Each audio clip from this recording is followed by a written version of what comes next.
going to show you how to short circuit Google to force them to give you the best results. I remember in 1986, a movie came out and it was called Short Circuit. And I remember as a kid, I loved it. I probably watched it 100 times. And it was about this robot that was built as a weapon.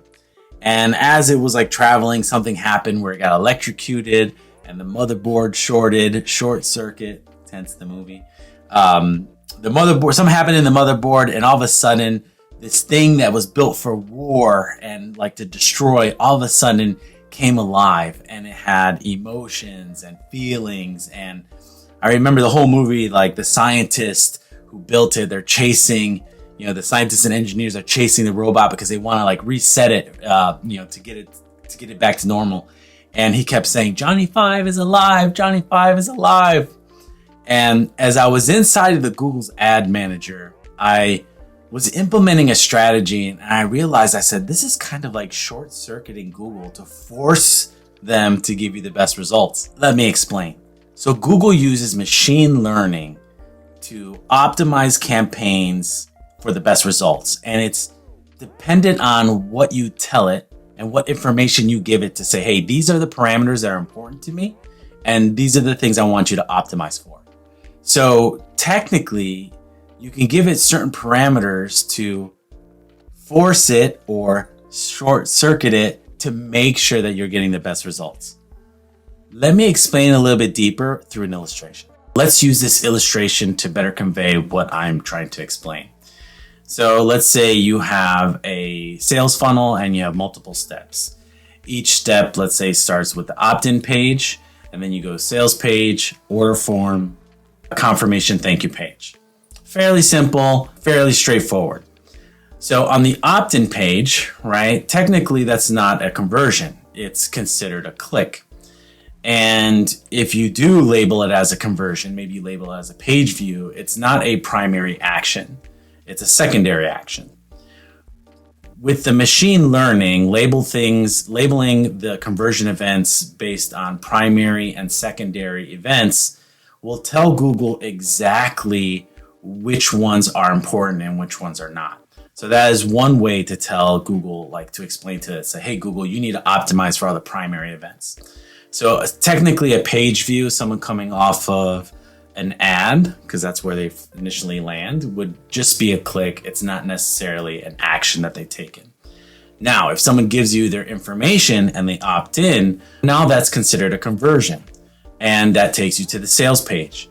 So the sales page is important because we know that people have taken action and they're interested. So that would be a primary action. Now, the opt-in to the sales page, technically they're not buying anything, so it doesn't hold any monetary value.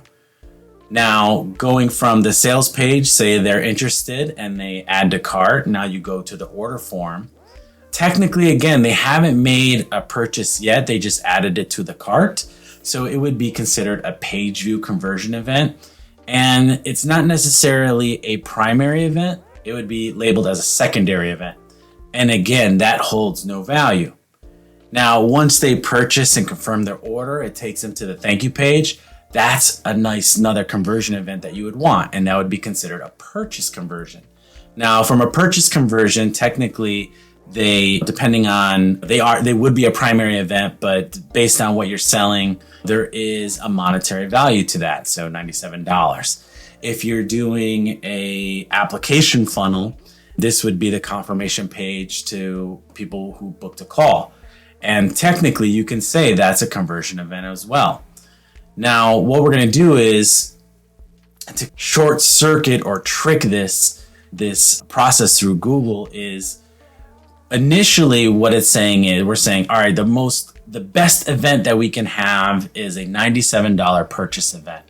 And if you get purchases, Google will optimize for those events because Google optimizes for the most important, the highest converting, and if it has a monetary value, it knows to go for that, to focus and optimize for that event.